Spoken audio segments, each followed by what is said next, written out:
I often feel that it is necessary to discuss what lingers on towards the back of our unconscious minds, the area in which I abhor to dwell in.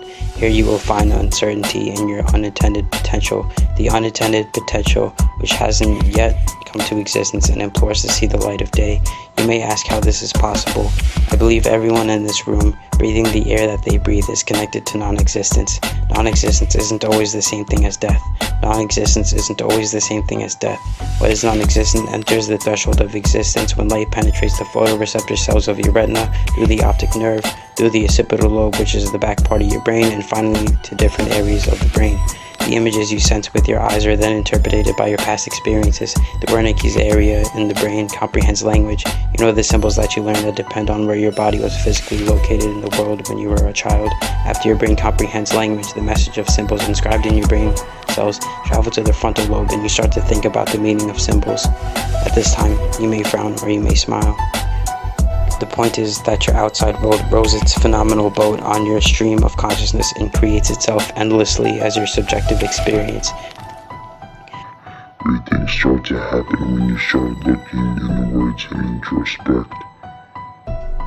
What is the self? The object that's being created right now, wishing itself to be present later on in time. The self is supposed to be a unified being that is your unique identity. It takes a hold of its unattended potential and thinks itself to be the voice in your head.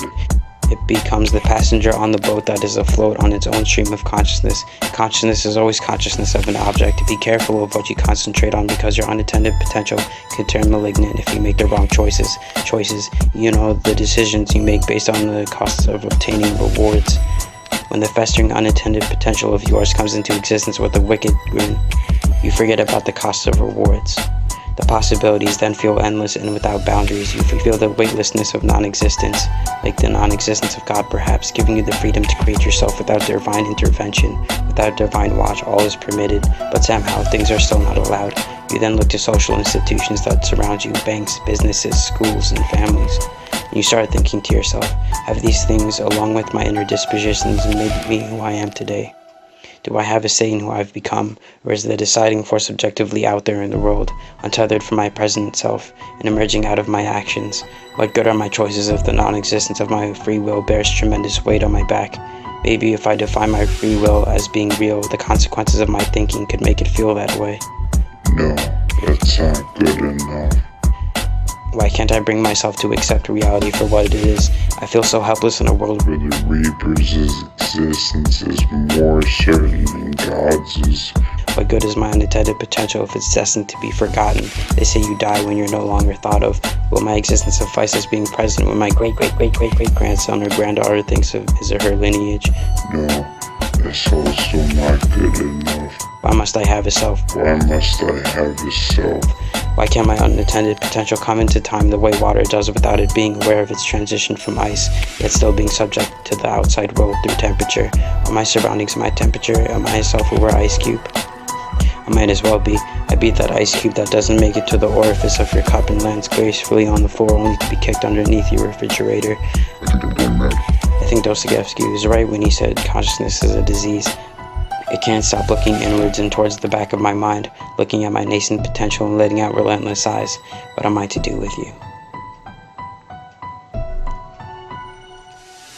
I can't take this haphazard universe anymore. Suicide is a viable option, but my temperature begs me not to do it. Where can I turn to? There isn't enough empathy in the world for me to trust it. Where is my sense of security? I only feel my sense of insecurity. I fastened myself to the wrong boat on my stream of consciousness. What am I to do? What am I to do?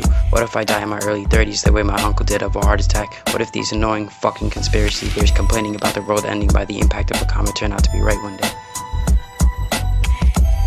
I need help. There is no shame in admitting that. Not that I know of, at least. Maybe if I could just find something on the internet.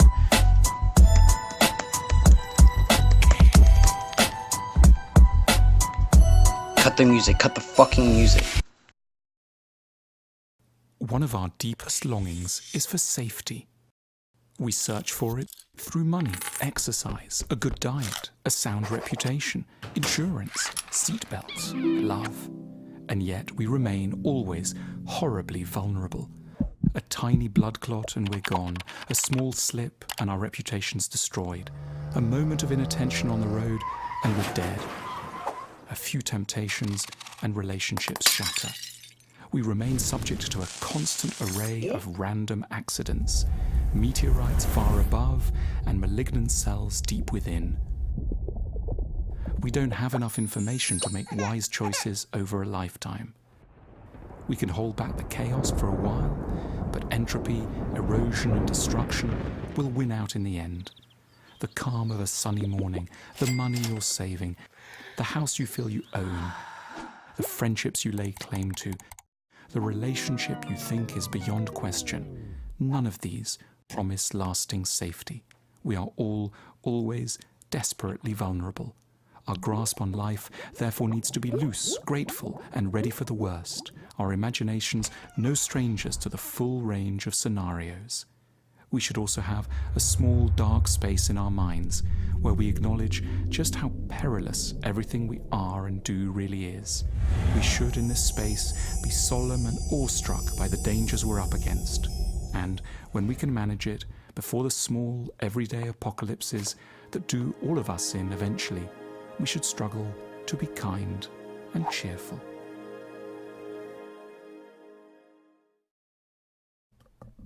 If you like our films, take a look at our shop, theschooloflife.com/shop. You'll find lots of thoughtful books, games, stationery, and more.